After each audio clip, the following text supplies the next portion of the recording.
As for Western settlement, life is so bleak and violent and disappointing for blacks between 1877 and 1900 that they're thrashing around for some sort of alternative to being trapped in the South. Some of them will feel they ought to go back to Africa, but very few of them can afford to either make the journey or have the stake to survive for the several years before they could get going. And the Africans aren't necessarily thrilled to see them either.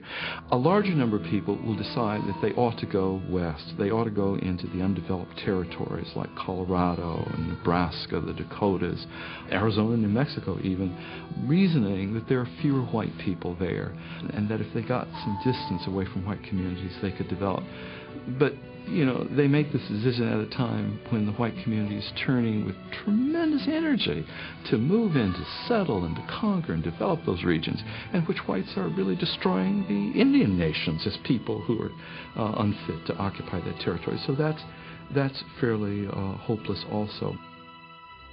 After the Civil War, millions of new settlers crowd into the West from eastern parts of the United States, spreading throughout this vast territory into empty and inhabited lands alike.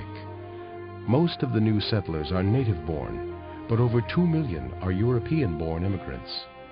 The federal government plays a major role in this surge of new settlers. Be it enacted that any person who is the head of a family or who has arrived at the age of 21 years and is a citizen of the United States, or who shall have filed his declaration of intention to become such, as required by the Daniel naturalization Freeman, laws of the a United Union States, Army scout, and who has is not scheduled to borne leave the arms Nebraska Territory on January 1st, 1863, to report for duty in St. Louis. At a New Year's Eve party the night before, Freeman meets some local land office officials and convinces one of them to open the office just after midnight so he can file a land claim. I, Daniel Freeman of Gage County, Nebraska Territory, do hereby apply to enter under the... Freeman is not the only applicant on January 1st, 1863, just the first. 417 other requests are received on that day. I, Richard F. Barrett, Register of the Land Office, do hereby certify that the above... For the next 5 years, the homesteader must live on the land and improve it by building a house no smaller than 12 by 14 feet and by planting crops. After 5 years, the homesteader can file for his patent, a deed of title. But first, he must submit proof that he has completed these requirements to the local land office.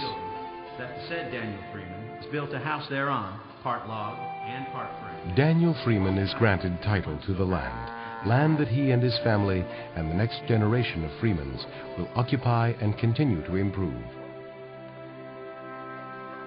Just as the early history of the United States was molded by the people who immigrated to its eastern shores in the 17th and 18th centuries, so the West will be influenced by the many different cultures that now occupy its lands.